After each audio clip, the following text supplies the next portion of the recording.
Então, representando as mulheres da categoria. Bom, Felipe, parabéns pela vitória no Clássico. Queria que você falasse inicialmente da sua visão do jogo, principalmente conversando com muitos torcedores agora após a partida. Foi uma ótica, deu para entender na maioria no primeiro tempo, que o Flamengo poderia ter meio que resolvido a parada, e dentro do equilíbrio do segundo tempo, o time soube segurar também um momento de pressão do adversário. Eu queria saber se você concorda com isso e explicasse a sua visão do jogo. Mais uma vez, parabéns pela vitória. Obrigado.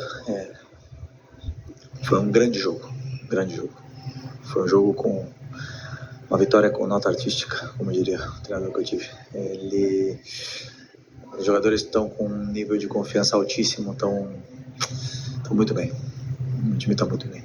E temos que manter nesse nível, de humildade e concentração, que a temporada nem começou ainda, né? Então, fiquei feliz porque foi um grande primeiro tempo, o time dominou absolutamente em todas as fases do jogo, em todos os momentos do jogo, com e sem bola, pressão alta, quando teve que baixar o bloco, baixou, todo mundo desceu. E no segundo tempo, natural que o treinador adversário fizesse algumas modificações táticas que causou certo incômodo, eu acredito, nos jogadores, e acabaram perdendo algumas bolas que não estavam perdendo no primeiro tempo. E quando a gente recuperava, já verticalizávamos. Isso aí fez com que perdêssemos o controle do jogo no primeiro tempo, mas depois das trocas, principalmente a entrada do Alan e do Léo, o time voltou a ter o controle, o domínio e a calma para construir as jogadas, e a partir daí foi um domínio absoluto até o final. Felipe, boa noite. Parabéns pela vitória aqui em cima.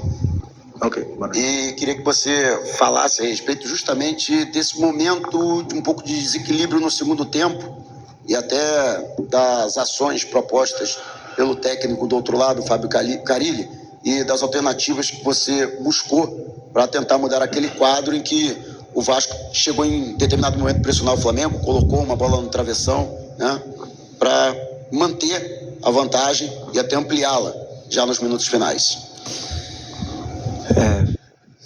Quando você vai para o intervalo, sendo que quase não tinha nada para falar para os jogadores, não tinha detalhes mínimos para corrigir, detalhes finos mesmo. Então, assim, sabendo que o treinador adversário vai mudar, que vai fazer alguma mudança, que vai, ou até mesmo ou tática ou alguma troca de algum jogador, mas eu não sei o que ele vai fazer. Então eu não consigo avisar para os jogadores o que vai acontecer. Eles têm que entrar no segundo tempo, mas a bola na trave veio de um erro nosso, de uma perca da bola. Então são algumas coisas que não podem acontecer, né? São naturais do jogo, né? Ninguém domina os 90 minutos, é impensável fazer isso.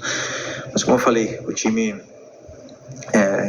90 minutos dominou praticamente 70. Então, e natural que nós estamos num clássico e o adversário também joga, e tem grandes jogadores, tem um jogador Coutinho, o Vasco ia ter o domínio e o controle em algum momento do jogo, e tiveram, mas o time conseguiu superar essas adversidades e outra vez acabar sem tomar gol, que é importante. Felipe, Raíza Simplício da Gol Brasil e da revista Placar. No final do jogo, a gente teve ali um princípio de confusão ali em cima do Wesley, né? Ele estava com a bola, foi dar um passe, virou a cara, e os jogadores do Vasco se sentiram desrespeitados. No final, ele inclusive deu uma entrevista e falou que todo mundo sabe dar passe virando a cara. Ele citou o Coutinho, o Coutinho tem vários passes virando a cara e ficou bravo, né? Ele destacou isso. Eu queria saber qual é a tua opinião, por que tem acontecido isso?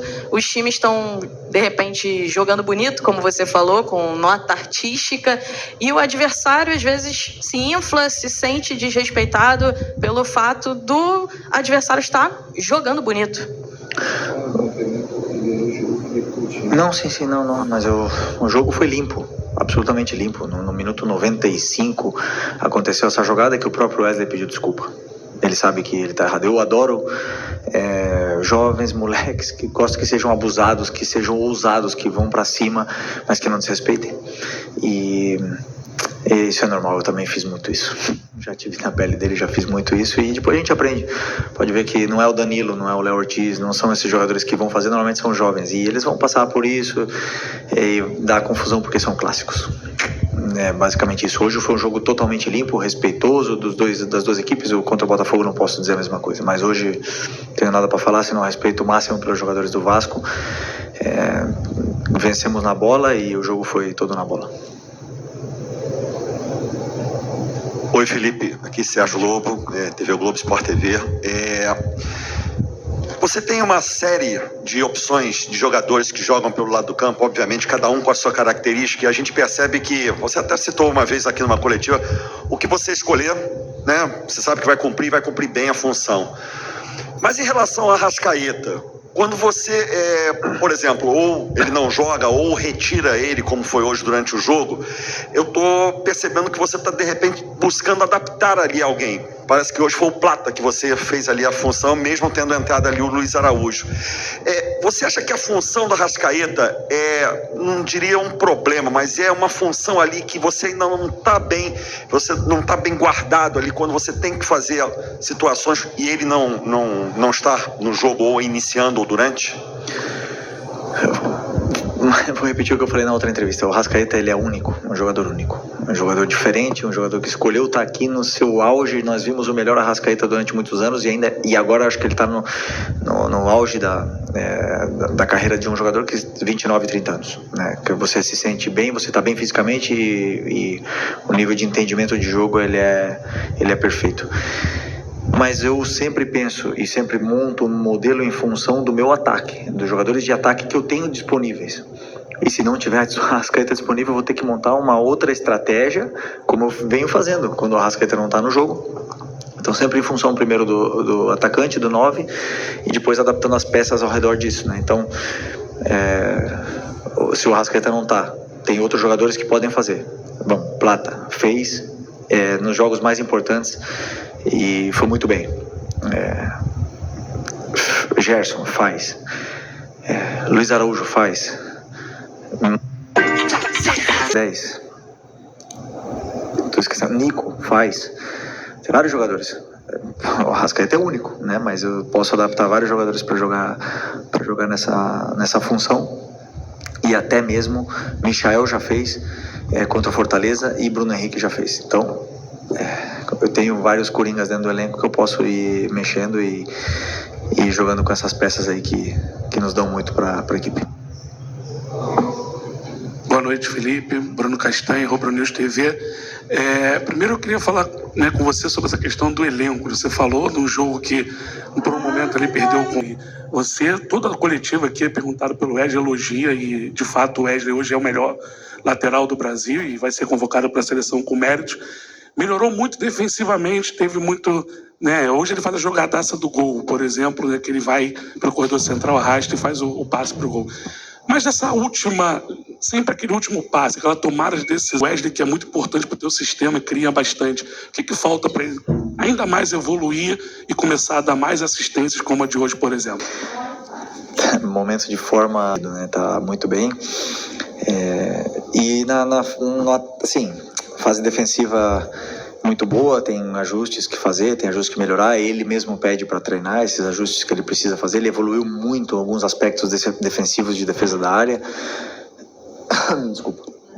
E o terço final, todas as ações que ele muitas das vezes não acabam em gol, mas ele fez o cruzamento que eu peço para ele fazer. Na parte do campo que ele está, ele tem que cruzar a bola de uma forma, ele está fazendo, e muitas das vezes os jogadores de área não estão aproveitando, né? E essa frieza na área é uma coisa que eu nunca tive em 38 anos de carreira. 30 anos, quando eu tinha 38 anos eu ainda não tive. Tive 20 anos de carreira e nunca tive essa frieza na área. Era um jogador que perdia muitos gols e errava muito o último passe. Mas sempre acreditei, porque nunca me falaram que tipo de passe, ou como dar o passe, ou onde os atacantes iam estar em cada momento. E estamos falando isso pro Wesley e ele tem feito tudo. Então, tá um momento maravilhoso e esse momento a gente tá naquele flow, né? Que tudo dá certo e ele tá desfrutando e se divertindo no jogo. E a gente vê que ele tá se divertindo, ele tá feliz, a confiança tá lá em cima e temos que manter ele, né?